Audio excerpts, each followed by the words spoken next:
Hi, everyone, and welcome back to another episode of the Media Room. I am your host, Carolee Moore. I'm also the founder and CEO of the Podcast Pitching Society. And today I am honored to have with me Mrs. Catrina M. Kraft. Katrina, why don't you tell everyone, because they see the title, they know it's going to be about tax strategy and all the things. Why don't you tell everyone about how you came to the work that you currently do for your clients? Thank you, Carolee. I'm so happy to be on this episode and to start the story about how I became a tax strategist. I was the traditional CPA. I learned about compliance and how to make sure the debits and credits are equaled. And I learned about how to make sure the IRS was happy with tax compliance. But then I went to a seminar where Robert Kiyosaki, the author of Rich Dad Poor Dad, was presenting, and I met his tax strategist. From there, I began to work with her, and I learned what the wealthiest 1% of the US earners do. We worked with the high income earners, learning about tax strategy, wealth building, and profitability in their business and their investments. From there, I then learned that this is a secret that most Mhm. business owners were not aware of. And I began to work with agency owners to uncover and unravel these secrets and to share. Now I'm a tax strategist and fractional CFO that works with agency owners, and I guide them and transform their businesses utilizing these tax strategies and also profitability techniques. Amazing. Now, I'm very, very excited for this conversation because I'm an agency owner myself. I was actually an agency owner before. My first agency, I feel like a lot of the things that you're going to talk about as like cautionary tales, I lived it and did it. And so I understand and I respect the work that you're doing right now. My first question to you, though, is kind of in line with that same thing. Um, there are a lot of misconceptions, a lot of things that I've had to learn and unlearn in my journey as an agency owner. And so I'm curious to hear your perspective of like, what do most agency owners misunderstand about taxes and profitability, especially once they hit that multi six or seven figure mark? Yes, when they're making high six figures and seven and eight figures, agency owners a lot of times believe that if they make more sales, they'll make more money, they'll have more Hmm. cash in their pocket, and they'll live the life that they've always dreamed about. But the reality is that more sales does not equal more profit. You really have to understand profitability for each service line and for each product that you are putting in your business. That's one area that I see a lot of agency owners are not looking at their margins for each line of service. Things like contractors, hiring your contractors, purchasing equipment, software, marketing tools, and marketing spend. They are not considering those items when they price first the client. They are not considering that ahead of time. And those are some of the strategies and the things that you need to do ahead of time before you do your pricing. I worked with one client, and he was a $2 million producer production company, and he did a video production. Once we started working together, I was able to help him create the systems that he needed to have more profitability. He was overpaying his contractors. He had too many contractors on each job, and he had a high interest rate on the loan. Mm. Once we were able to renegotiate the interest rate, also determine which contractors were really bringing in the most profitability for his services, he was able to save $20,000 in one Wow. year in his taxes. And that was something that we continued to do, and it helped his bottom line. Yeah, that is a really interesting story because I know for any agency owner that's listening to this, you know the uh, uncomfortable truth about the number that everyone sees as like, okay, great, I got paid $25,000 for to build this website. But now you have to pay out a photographer, videographer, you have to pay out your team admin, you have to pay yourself. There's so many different things, the tools that you're using to actually do the job. There's so many things that we're not thinking about. And if you're not actually pricing that correctly, you're going to see you end up not being profitable at all. So I love that you're actually helping agency owners, especially, kind of think through this. It's super, super important. So, Absolutely. I'll yeah, just touch on that because it please. is so important to start with the end in mind. Like, what Mm-hmm. do you want to keep in your pocket? Not the revenue, thinking that 25,000 to do a job is good. You have to start with what Mm-hmm. you want to keep in your pocket and work backwards to say, now, what is it going to cost for me to deliver these Mm-hmm. services? Then you decide how much you're going to charge the client, not the reverse. Don't let the client dictate what you're doing. You're dictating what you want in the end as your profit. And I think a lot of people do not do that as agency owners.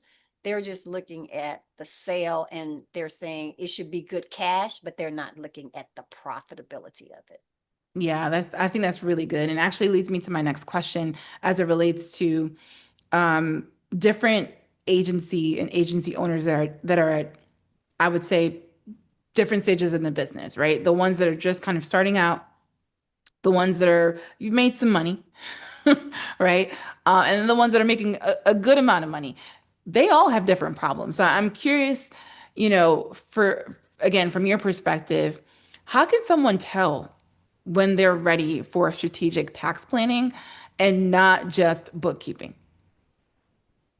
You need to start with a strategist. I like to say, when you start, you're only as good as how you start, is what you're going to end up with. You need to understand the proper structure. So find a tax strategist that can help you from the beginning. You know you need an attorney. Well, you also need a tax strategist and a profitability advisor to guide you through your plan even before you start. Mm-hmm. Once you reach 250,000, it's imperative that you have a bookkeeper and a tax preparer, but not any bookkeeper, not your brother, sister, mother, if they're not trained in that, Ooh, come but on. a real person that has experience and knowledge in your industry. I still would say if you could find a tax strategist that will work with you maybe just once a year, just to look at what all you are inputting, that would be important. Once you're over 250,000, it's time to level up with a tax strategist that you're working with consistently, a CFO that's fractional, that's working with you consistently. You may feel like you don't have the money, but you're really losing money when you don't work with these professionals that have a different eye. They're looking at your business in a different framework. They're looking under the hood to look at those profitability margins. They're looking at your key performance indicators, and they're giving you guidance and a roadmap to help you with your strategies. I had a client that was making $3 million when he came to me very quickly. Within 3 years, he was at a $3 million level, had Gosh. no strategies in place, no profitability guidelines, no tax strategies. And once we inputted several tax strategies, from hiring family members to purchasing an automobile to a home office, he was able to save over $150,000 in one Wow. year. And we continue to be able to use those strategies. So over a 10-year period, just think that's over $1 million in savings. Mm-hmm. Those are the type of clients and examples I really love to share, because it's possible for anyone if you understand that hiring these professionals like me, it's not an expense, it's an investment. It's an investment in your growth and your scalability. I love that because at the end of the day, we think about the folks that are like, I'm making 5 million, I'm making 10 million, what, and we're not thinking about what the bottom line looks like, really. And what I'm hearing you say essentially is the most important number in your business is not the top line, right? Where it's the gross revenue, it's that bottom line. What are you keeping for the business? What are you keeping for yourself, especially as the agency owner? What are you paying yourself? And someone who grew that fast, I'm not surprised that there Right. were a lot of opportunities to kind of be like, hey. Here are some strategies to kind of bring that out. I love that it's almost like you're, a detective of sorts, a financial detective that goes in and be like, okay, what can I find to help people, get some money back in their pockets. I love, love, love that. In that line, we already established through this conversation that you're not the typical CFO. You're not the typical accountant either. Definitely not a bookkeeper, right? In the traditional sense. I'm curious, in your own words, what makes your approach different from all of those other types of financial professionals, right? Especially as it relates to the folks that you have been helping recently, which is agency owners. I'm an offensive player. As a tax Mm. strategist, I am looking ahead on what game plan we need to make and strategize in order to reach our goal. Our goal is profitability. Our goal is to pay less taxes. Simple. So, how do we get there? That's what a tax strategist does. That's what a CFO advisor does. We're looking at where we can go and the best way to do it. Hmm. When we talk about a bookkeeper, a tax preparer, an accountant, their defense, they are just making sure that they're checking the boxes, they're following the rules so they don't get in trouble. I do that too. So everything I talk about is ethical and legal because I look good in orange, but not in an orange jumpsuit. So I want to make sure that what you're doing is legal and ethical. Believe that. But we're using tax strategies that most people do not utilize because I've worked with the top 1% of the wealthy. They're using these tax strategies, and that's what I like to input into the agencies that I work with. Yeah, I think it's super important, especially for people of color, women, et cetera, the folks that have been intentionally and systematically locked out of these systems, even understanding and knowing that they exist, and then taking that next step to actually implement them in your life and your business is very, very important. So I think the work that you're doing beyond just kind of X's and O's of finances, it's really helping people to see a different level of liberation. Because as you said, and I think we're going to kind of go into that now, the IRS for a lot of people is like, oh, this big boogeyman, like being scared of the IRS.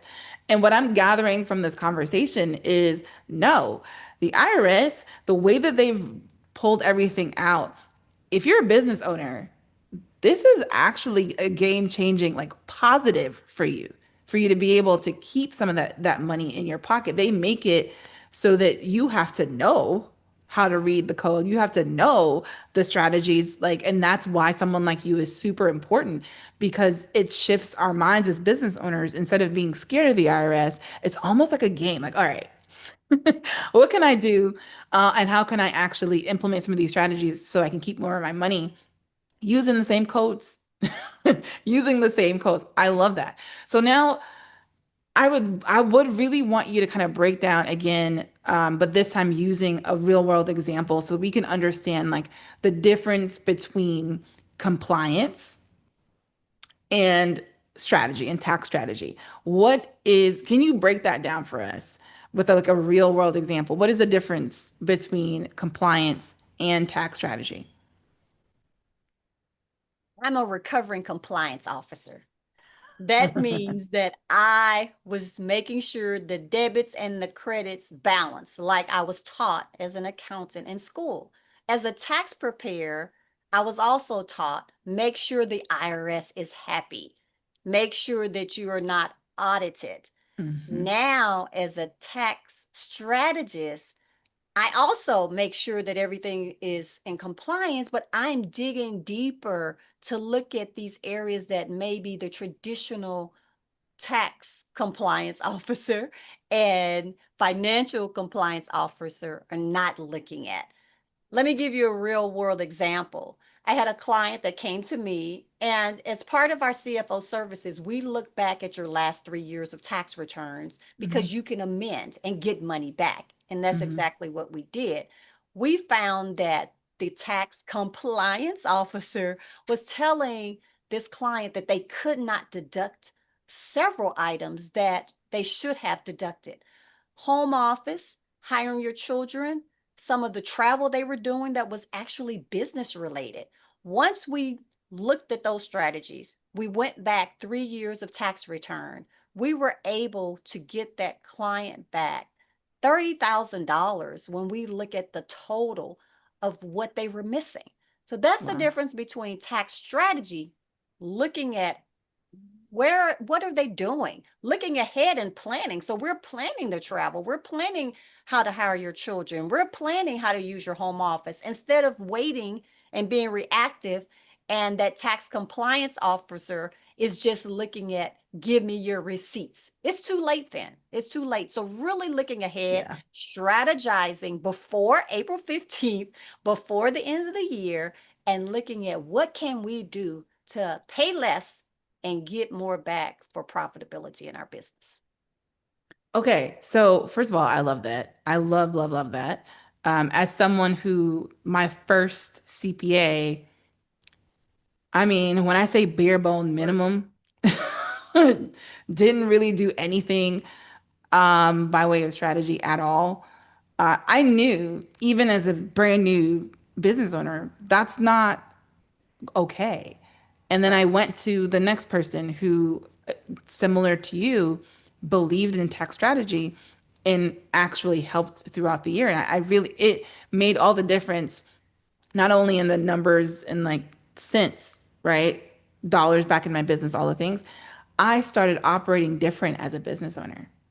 I started understanding, to your point about earlier, hey, whatever you're charging your clients has to cover not only everything that it takes to do the work, but that should only be a fraction of it. There should be profit on every single thing that you're doing in your business. And I just wasn't thinking that way. I was thinking about the money coming in and not the money that I'm going to be keeping. So I think that's really, really important.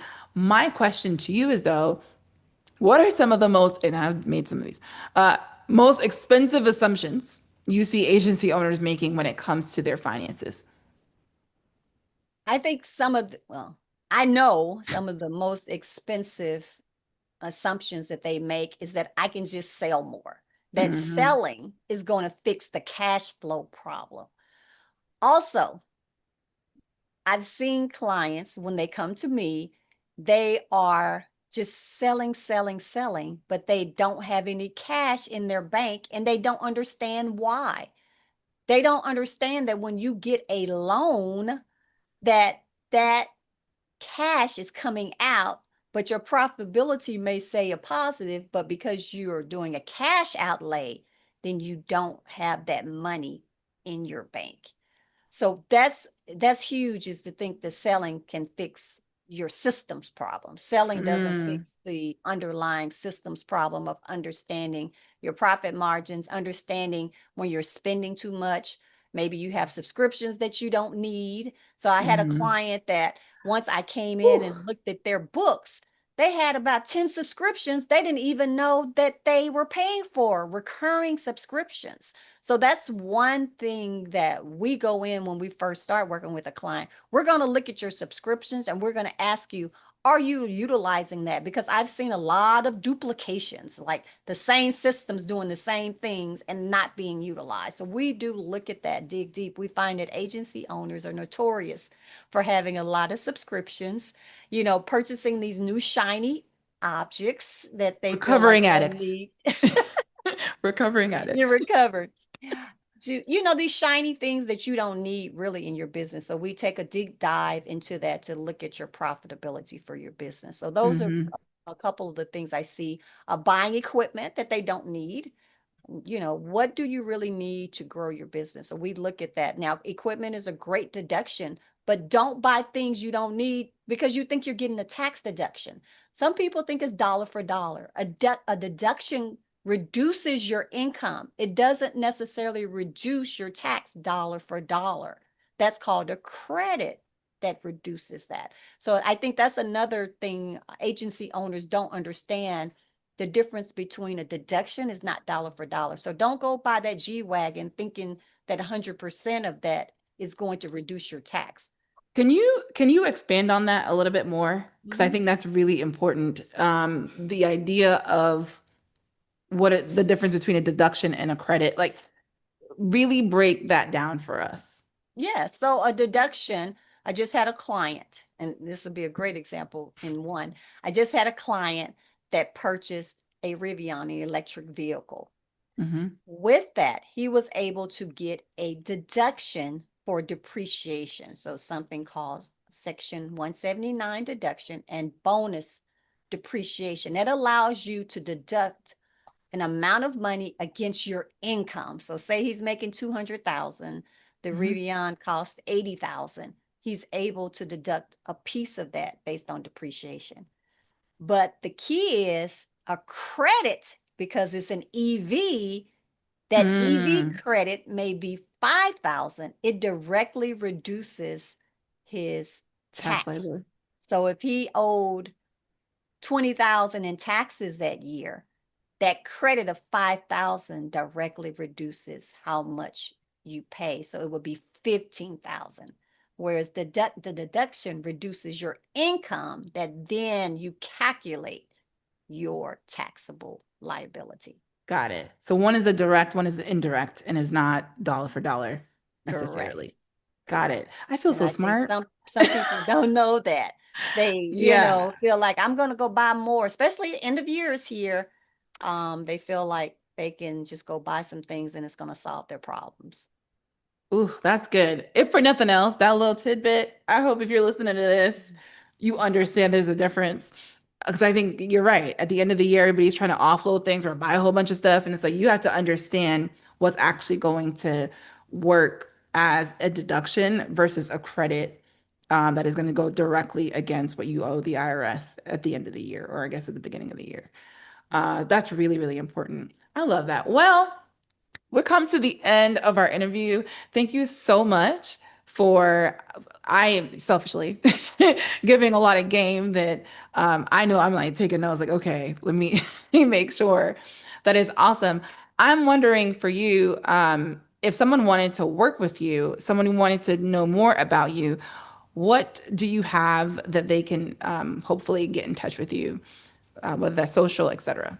right now? You can go to craftmoneymap.com, and craft is with a C. That is my program, which is a 5-month program where you work with me one on one to maximize your tax strategies. So, in the first month, it's all about your goals. We're looking at what we can do, and we have a strategy plan for you. It's a 40-page document. It's not overwhelming, but I give you the legal codes because, again, I'm not trying to go to jail. I don't want any of my clients to go to jail. Everything's legal. So I show you where it says it in the code.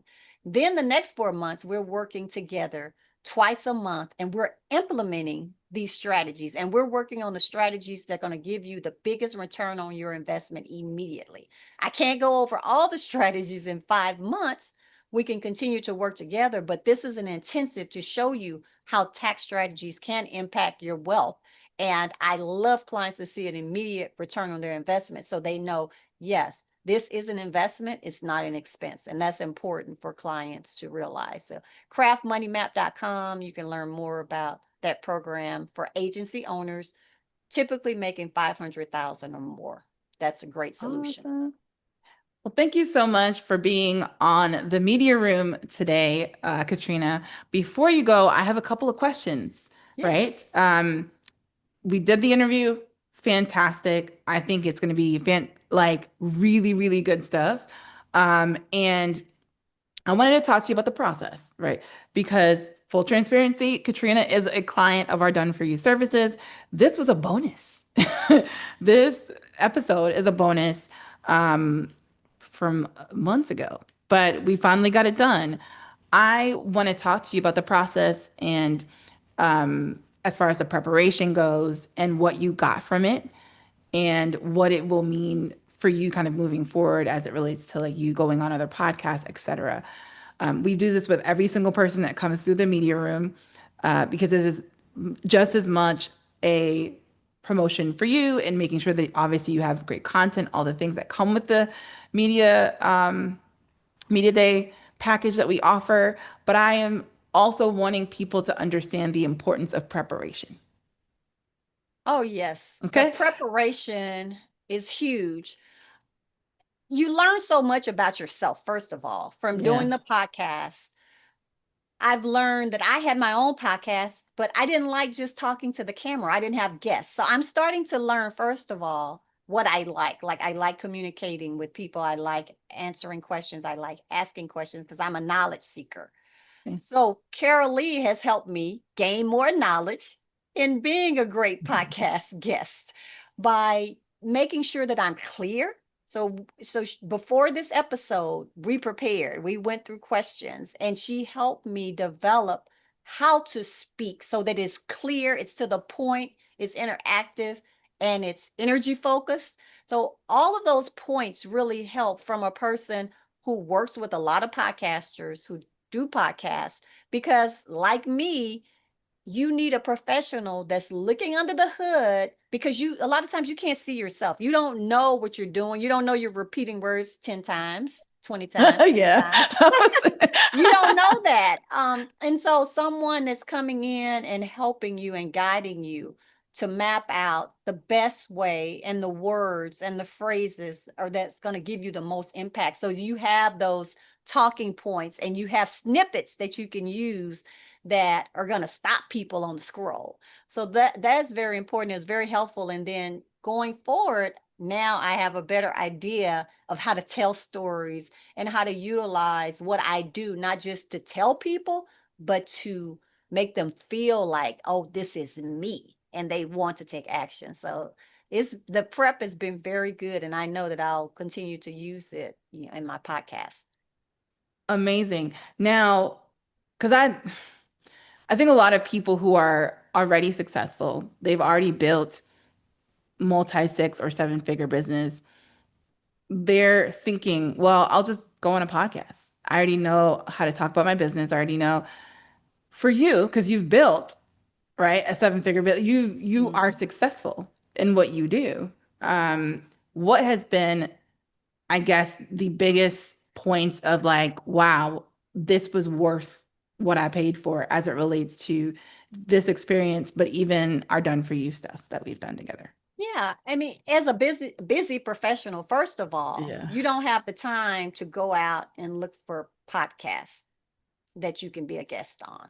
And you don't have a strategy. Like, I loved our strategy day. So another part of the service was I had a strategy day, and I was able to just go into Carol Lee's Genius, especially I'm, targeting some of the experienced clients that she's worked with. I was able to really understand, how should I target? Like, what's the framework? What's the language?